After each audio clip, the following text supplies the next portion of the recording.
mechanism. Because if you can laugh at something, you can overcome it. I don't think there's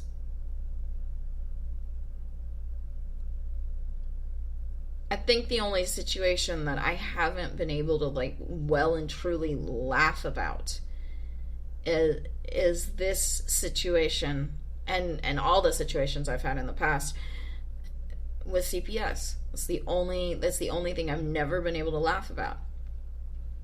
I remember when my son was first born. And this is what baby boys do if you didn't already know, but they'll pee in your face. You change their diaper and they'll pee in your face. There are ways to avoid this. I learned them all the hard way. But I got peed in the face. And the first time he did it, I just laughed. I remember I was staying with my parents after I got out of the hospital. I was staying with my parents at their house. And I'm sitting in the middle of the living room, changing his diaper, and he just pees in my face. And I just laughed. It's the same thing when he would puke on me. And I mean, it's gross. He'd spit up on me and pee on me. And I mean, I got all this, if you're a parent, like, taking care of a baby is kind of gross. But I laughed through it all. And that made the lack of sleep and the stress and the worry and even to a certain degree the depression that arose. It wasn't really postpartum depression. It was a depression I've had all my life. I just happened to have had a baby at that time. It made it all easier to deal with. But dealing with all these CPS cases over the years, I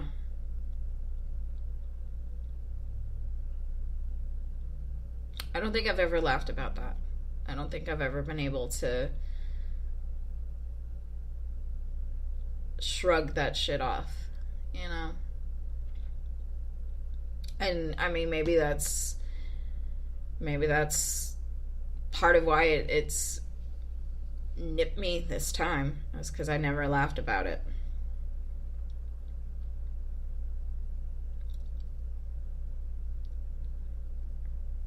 But I mentioned on Monday's show a line from One Flew Over the Cuckoo's Nest from Randall P. McMurphy, where he said to the other people in this ward, you lose your laugh, you lose your footing, because in this ward, in this, for all intents and purposes, insane asylum, there were these guys that had a lot of problems. Let's call a spade a spade. They had problems, they had issues, but they weren't allowed to laugh about it.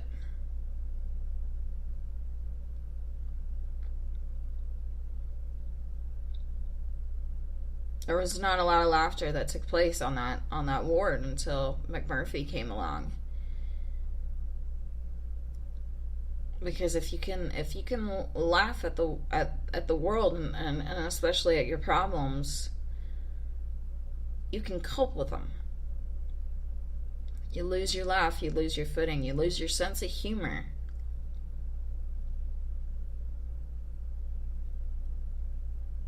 And it's harder to deal with life, I think. So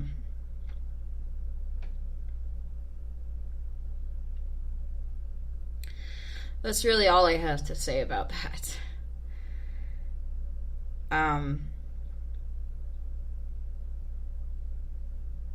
Yeah, today's payday, so I'm kind of got my mind on my money and my money on my mind sort of situation right now. And I kept dicking around because I didn't know for sure that that's what I wanted to talk about. I mean, if you listen to the show, I basically if you listen to this show on a regular basis, I basically turn the mic on and I start talking.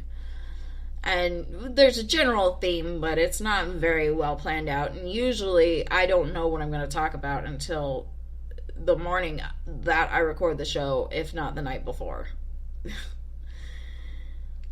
And I couldn't think of anything else to talk about. But yeah.